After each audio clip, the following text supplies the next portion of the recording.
पिछली वीडियो तक हम सीख चुके हैं कि प्रतिस्थापन विधि से किसी भी रैखिक समीकरण युग्म को कैसे हल किया जाता है। इस वीडियो में हम देखेंगे कि आखिर विलोपन विधि से किसी रैखिक समीकरण युग्म को हम कैसे हल कर सकते हैं। ठीक है, यहाँ पर आपको एक चीज़ का ध्यान देना है कि कोई भी आपका पास रैखिक समीकरण युग्म है, आप उसको ग्राफीय विधि से हल कीजिए, प्रतिस्थापन विधि, विलोपन विधि या बज्र गुणनखंड विधि, किसी भी विधि से हल कीजिए।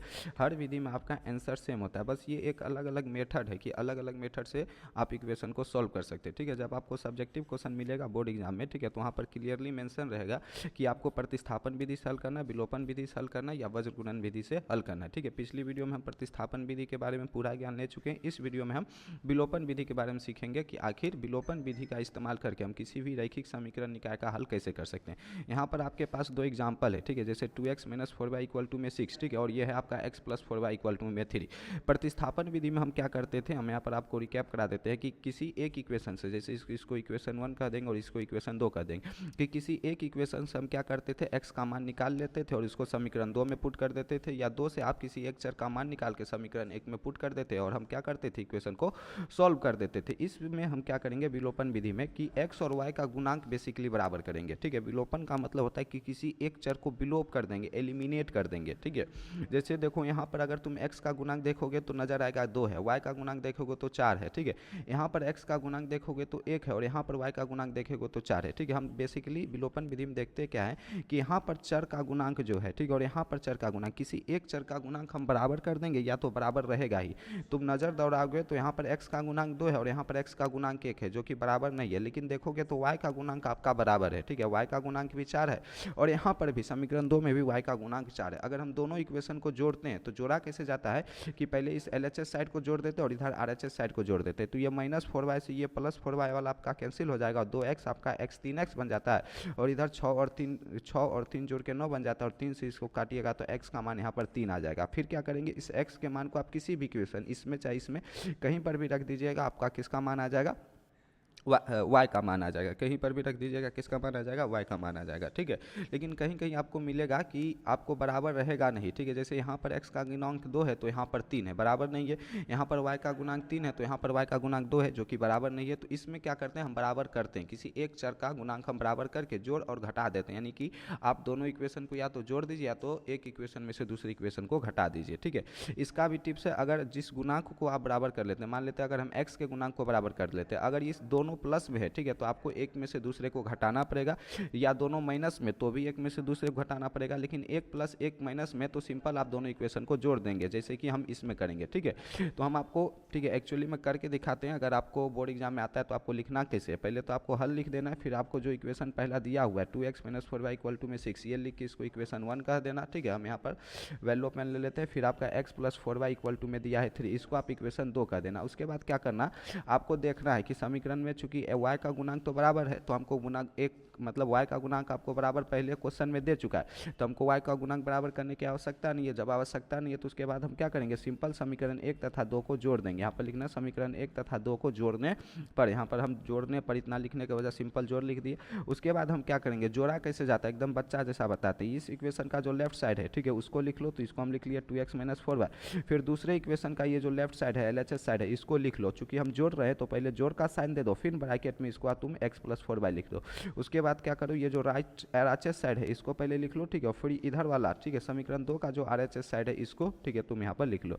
उसके बाद क्या करो, 2x को 2x - 4y को 4y, ये जो प्लस इससे गुना होगा तो आपका +4y प्लस x + 4y रह जाएगा, बराबर में 6 और 3 9 हो जाएगा। ठीक है, आप मानते हो कि माइनस ये प्लस है, दोनों क्या हो जाएगा, कैंसिल होकर क्या हो जाता है, 0 हो जाता है। तो तुम देखोगे तो ये -4y और ये +4y दोनों क्या हो जाएगा, कैंसिल हो जाएगा।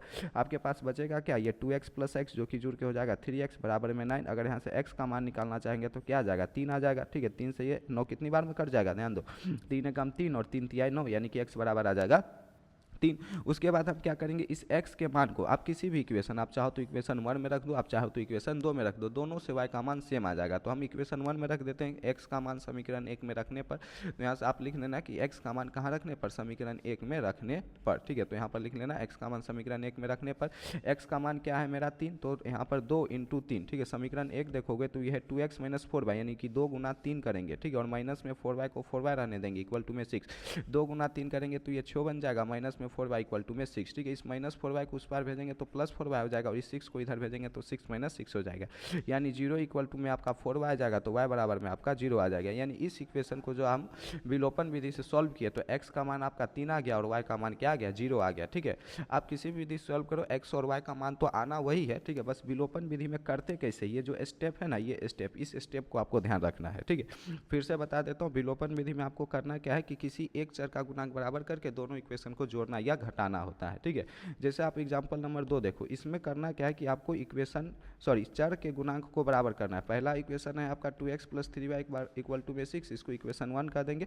दूसरा है आपका 3x + 2y इक्वल टू में 4, इसको इक्वेशन 2 कर देंगे। अब देखो मेरा मर्जी के ऊपर, हम चाहे तो यहाँ से x का गुणांक बराबर कर ले, हम चाहे तो y का गुणांक बराबर करें, ये भी आपकी मर्जी के ऊपर है। आप चाहो तो x का गुणांक बराबर करके y का मान निकाल लो, या पहले चाहो तो y का गुणांक बराबर करके x का मान निकाल लो। अब देखो x का गुणांक है यहाँ पर 2 और y का गुणांक है 3, ठीक है। x का गुणांक क्या है 2 और y का गुणांक है 3। हमको एक ऐसी संख्या सोचनी होगी, ठीक है, कि देखो जब भी ऐसा मिले ना 2 और 3, ठीक है, यानी कि जैसे कभी यहाँ पर मिल जाता है 2 और यहाँ पर रहता है 4, तो सिंपल हम इसमें 2 से गुना करके क्या कर देते हैं, ठीक है, इसको 4 पुरा देते। लेकिन अगर किसी का भी गुणांक बराबर करना हो, सिंपल ट्रिक याद रखना कि अगर x का गुणांक है 2 और यहाँ पर x का गुणांक है 3, दोनों जगह अगर x का गुणांक बराबर करना है तो 2 और 3 का एलसीएम कितना होता है, 6 होता है। यानी इस 2 को तुमको बनाना है 6 और इस 3 को भी बनाना है 6। अगर इस 2 को तुमको 6 बनाना है तो इस पूरे इक्वेशन में किससे गुना करोगे, तो बोलेंगे भैया 3 से, ताकि ये 3 दूना 6 हो जाए। इधर भी 3 से गुना करना पड़ेगा, लेकिन इस 3 को अगर 6 बनाना है तो क्या करेंगे, इधर हम गुना करेंगे 2 से और इधर भी किससे गुना करेंगे, 2 से, ताकि ये 3 दूना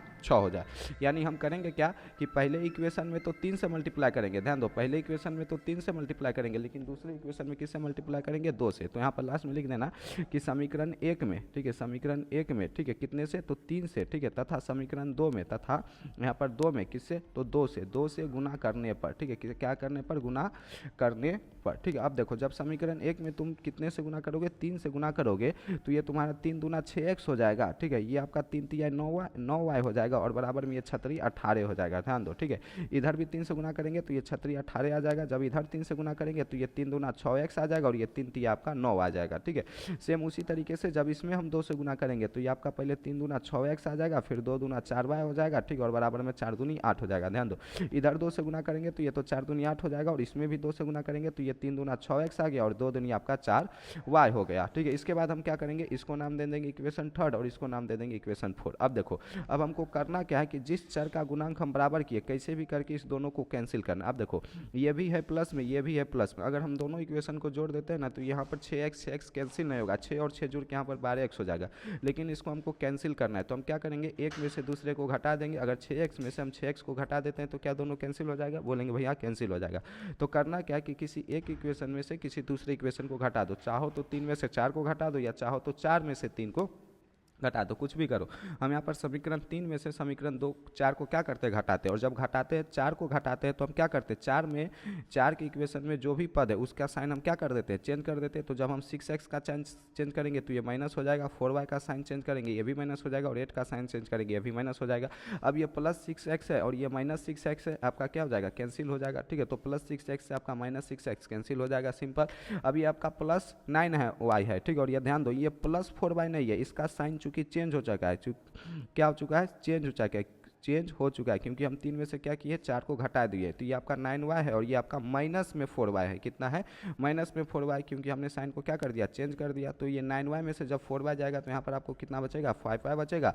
और इस 18 में से जब ये 8 जाएगा, ध्यान दो, इस 18 में से जब ये 8 जाएगा तो यहाँ पर आपका 10 बचेगा, यानी 5y बराबर में 10। तो y बराबर में 10/5 गुना करोगे तो क्या आ जाएगा, 2 आ जाएगा, यानी कि y बराबर में आपका आ गया 2, ठीक है। y बराबर में आ गया क्या, 2 आ गया। उसके बाद हम क्या करेंगे, इस y का मान का किसी भी इक्वेशन में, y के मान को किसी भी इक्वेशन में, 1 में 2 में 3 में 4 में कहीं पर भी रखना चाहो, सिंपल रख के आप x का मान निकाल सकते हो, ठीक है। अब देखो ये जब से हम किए आपको समझ नहीं आया होगा, तो जो हमने पीछे वाला मेथड आपको बताया था बेसिक, कि पहले तो गुना कर लेना है, फिर चूंकि हम 3 में से 4 को घटा रहे हैं, ठीक है, तो 3 को पहले लिख लेना है, फिर आपको घटाव का साइन देना है, फिर 4 का RHS लिख देना है, फिर 3 का इधर RHS लिख देना है, फिर घटाव का साइन देके इधर 4 का RHS लिख देना है, ठीक है। तो आप वैसे कर सकते हो, ठीक है। लेकिन चूंकि आप क्लास 9th में हो तो ये मेथड भी आपको आता ही होगा कि चूंकि 3 में से हम 4 को घटा रहे हैं तो 4 इक्वेशन में जो भी पद है, जैसे 6x 4y और 8, ये इक्वेशन 4 का पद हुआ, तो इसका साइन हम क्या कर देते हैं, बदल देते हैं। प्लस रहता है तो माइनस कर देते हैं, और माइनस रहता है तो प्लस कर देते हैं। चूंकि 6x प्लस में था तो ये माइनस में हो गया, 4y प्लस में था तो ये माइनस में हो गया, 8 यहाँ पर प्लस में था तो माइनस में हो गया। ये प्लस 6x से आपका माइनस 6x कैंसिल हो जाएगा। 9y में से ये माइनस 4y है तो 9y और माइनस 4y, ये आपका 5y हो गया। ये 18 है, ठीक है, और ये माइनस 8 है तो 18 माइनस 8 यहाँ से 10 आ गया। चूंकि 5y बराबर में 10 आ गया तो y बराबर में 10/5 हो गया। 5 एकम 5, 5 दूनी 10, यानी y की वैल्यू यहाँ पर क्या आ गई, 2 आ गई।